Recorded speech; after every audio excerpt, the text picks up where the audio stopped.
इभी IoT robotics automation industry 4.0 ये सब उपरे किभली भाबे आम युवक माने दक्ष हेबे सशक्त हेबे आईटीआई को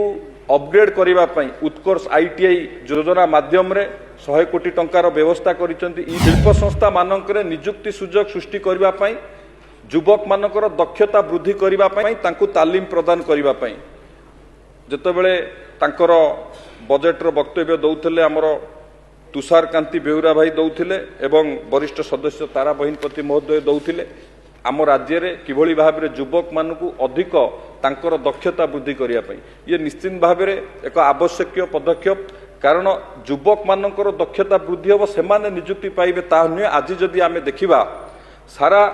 राज्य नुहे सारा राष्ट्र रे ये होची राष्ट्रीय आवश्यकता युवक मानकर दक्षता को वृद्धि करिबा युवक को दक्ष करिबा सशक्त करिबा आत्मनिर्भर करिबा ये निश्चित भाव में ये एक राष्ट्रीय आवश्यकता एवं सेमानकर दक्षता वृद्धि हेले आमर जो लक्ष्य अच्छी विकसित ओडिशा बा विकसित भारत गठन करिबा पई जेतेबेले युवक माने दक्ष हेबे सशक्त हेबे आत्मनिर्भर हेबे सेतेबेले ये संभव हेई परिबो तेणु माननीय मुख्यमंत्री मध्य याकू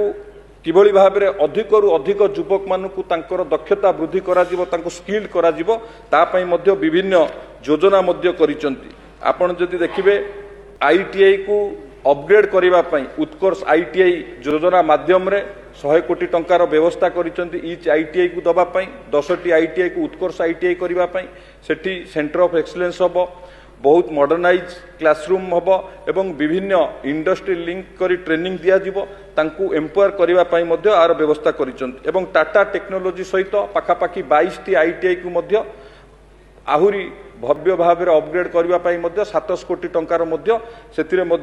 पुंजी निवेश करा जाउची इभी आईओटी रोबोटिक्स ऑटोमेशन इंडस्ट्री 4.0 ये सब उपरे किभली भाव में आम युवक माने दक्ष हेबे सशक्त हेबे ता सहित 13टी आईटीआई रे एआई लैब मध्य प्रतिष्ठा करा जाउची 25टी सेंटर ऑफ एक्सीलेंस प्रतिष्ठा करिया पई 200 कोटी टंकार व्यवस्था करा जाइची एवं ता सहित 2टी वाल स्किल सेंटर गोटे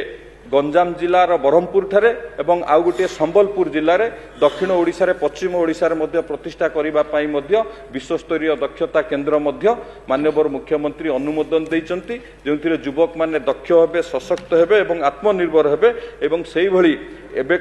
इंडस्ट्री आवश्यक करुथिबा स्किल को ट्रेनिंग दवा पई मध्य आर मध्य व्यवस्था करा जाइछि जदि आमे आकु देखिबा गोटे लोक कथा अछि सरकार में फरक है